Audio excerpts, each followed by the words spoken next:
to all you bookish people out there. Today I come to those masses of pixels before your eyes, and I don't come alone. Today I come with a genuine author, an author of many masterfully crafted tales, including the Bartimaeus sequence and, fresh out of the oven, just published a few days ago, The Screaming Staircase, the first in the Lockwood and Co series. So Jonathan, thank you for joining us today. That's a pleasure, nice to be here. Will you tell my viewers at home quite quickly what The Screaming Staircase is about? It's the first book in a new series set in London in a kind of alternative present day. It's pretty much like the world we know it, except that there's an epidemic of ghosts known as The Problem, and this has been around for 50 years or so. The problem is that adults can't see these ghosts well at all, so it's children who have to go out and tackle them, because the ghosts are quite often pretty dangerous. And we follow the adventures of a small group of ghost hunters led by Anthony Lockwood, who have various adventures. The thing that struck me most when reading this was I loved the characters. Did you come up with one to start with and then bring in the others? It's funny how these things start.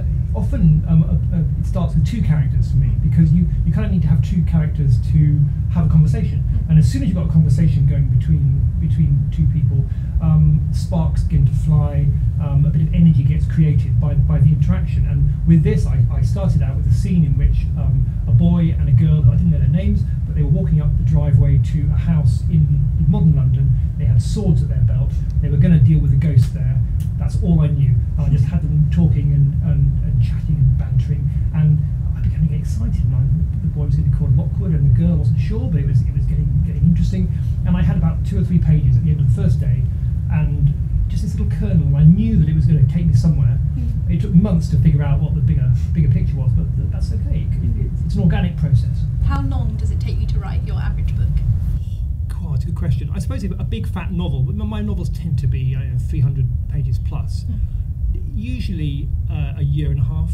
I would say this one I think is about 18 months. There's usually an early period where I don't quite know what I'm doing, and I'm faffing about, trying just exploring different possible routes with my characters. And then I'll suddenly kind of think, okay, that's the key bit, that's the key point. I'm now going to focus on that, and I'll rewrite it. So have you ever, in this particular story maybe, had plot points that you've just gone, no, not going to go that direction at all, going to do something completely different? Oh, very much so. And you tend to, it's a kind of key point where you'll look and you'll have 5 or 6 extended scenes, which might be several chapters in length, and you'll vaguely think that you're going to string them together in a certain order, and you think, well, actually that one there just doesn't work. With the first book in this series, for example, you've got to think, well, how much background are you going to bring in? Are you going to have a lot about the characters' prehistory, or are you going to kind of throw us in? I thought, well, I'll throw us into the story, and then we'll see a bit about Lucy's background, which I did, but I wrote quite a lot extra where I had Lucy come to London and sort of learn her trade as a ghost hunter, and it was bogging it down. It was too much, so I actually was quite ruthless and I cut it back. But it's helpful because it means that I've spent time getting to know the world. I can kind of see things, I know things that the readers may never see, but it just helps give the whole world a kind of reality in my mind. So we had kind of a lot of backstory from Lucy, we had hinted kind of dark backstory from Lockwood. What about George? George is a kind of interesting one, because Lockwood, who's this, for people who haven't read it, he's a kind of quite suave young character who's the lead, who's quite charismatic, and he's clearly got all sorts of secrets in his past which we don't know about yet. George is, I suspect he has a rather, in a way, quite a gentle background in family terms. We're going to hear a little bit more about it in the second book. What's interesting about him is that he used to work for the biggest ghost hunting company in London before he came to Lockwood, and he got kind of kicked out for various reasons, and that's something that I'll explore in the second book. So kind of this idea of him being a rebel. He is a bit of a rebel, yeah. I like him because he's one of these sort of sarcastic, sort of witty characters who tends to kind of get other people very annoyed, which again generates energy in a scene. So you mentioned the second book. Are you working on that currently? Oh, I am indeed. Yeah, I'm Whispering Skull. The Whispering Skull, yeah, which is due out next year. And you're always working. It's an exciting time because I'm now going out promoting the first book. But meanwhile, I'm literally about halfway through the writing the second. And the energy of one kind of ignites the energy of the other. So I'm feeling quite inspired, and I'm plowing on with it at the moment. Do you think this would be like another trilogy kind of thing, or would it be a longer series? I think potentially it might be longer. but I'm keeping it open-ended. When I wrote the Bartimaeus series, I was very specific, almost from the beginning. It was going to be 3 books, and I had a very clear story arc that I was. When I say it was very clear, I kind of knew where I was going to end, and I could kind of see the pattern, and I filled in the details as I went. With this one, I've also got an arc, which I see as being slightly longer. Potentially, it could be sort of 5 books, perhaps. But it's a bit more manoeuvrable.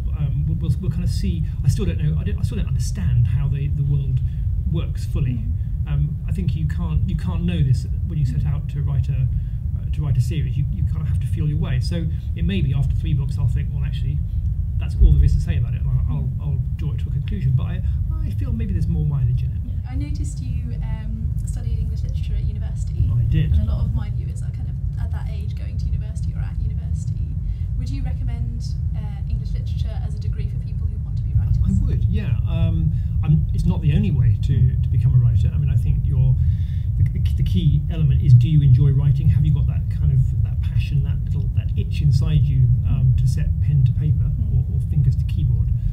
But the studying literature in some way was tremendous for me, because it allows you to sort of hang around for a few years, just absorbing some of the finest writing by the finest minds that have ever lived, and you can kind of explore it, whatever direction you care to choose.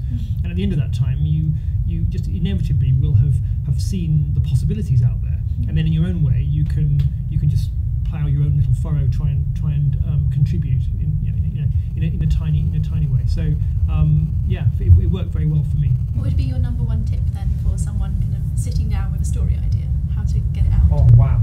From the beginning, from the beginning. My number 1 tip would be, don't think too hard, but jump straight in at the beginning. You've got this tension, I think, in every writer, between the impulse to just express it and to just write and to improvise and just see which way the muse will take you, and the opposite, which is the kind of part of your brain where you have to actually structure things and create chapter plans and figure out how it's all going to ultimately fit together. I think that side of your brain has to come into play slightly later on. To begin with, you've got to get excited, and the only way to do that is to not think too hard, but just like with Lockwood and Co. I sat down and I just wrote a scene, and it kind of interested me. In fact, that summer, I'd spent about 2 months just sitting down deliberately writing whatever came into my head, a series of about 5 or 6 different ideas that just kind of came out, and I put them all very carefully into folders. And it was Lockwood and Co. was the one that I looked back and thought, that one excites me the most, I will take that one. But equally, it could have been one of the others, and maybe I'll come back to one of those. Yeah, I was going to say, are we going to see one of those others in a few years' time? I think so, but at the moment there's some, I think there's one I wrote where I wrote about 2 or 3 chapters, and it was a great scene in it. It was a really good scene. I thought, this is great. I'm really excited, but I don't understand what the story's about. I actually don't know why there's a kind of chase scene, and I don't quite know why it's happening. So at the moment, I'll just leave it. But one day I'll figure out what it's about. Then I know I've got. And then it'll make an excellent book. Well, it'll be an excellent scene, hopefully in a decent book. So I'm afraid that's probably all we've got time for right now. I must extend my hugest thanks to Jonathan and to Random House for allowing me to sneak my cameras into their vicinity. And now, viewers, I turn to you.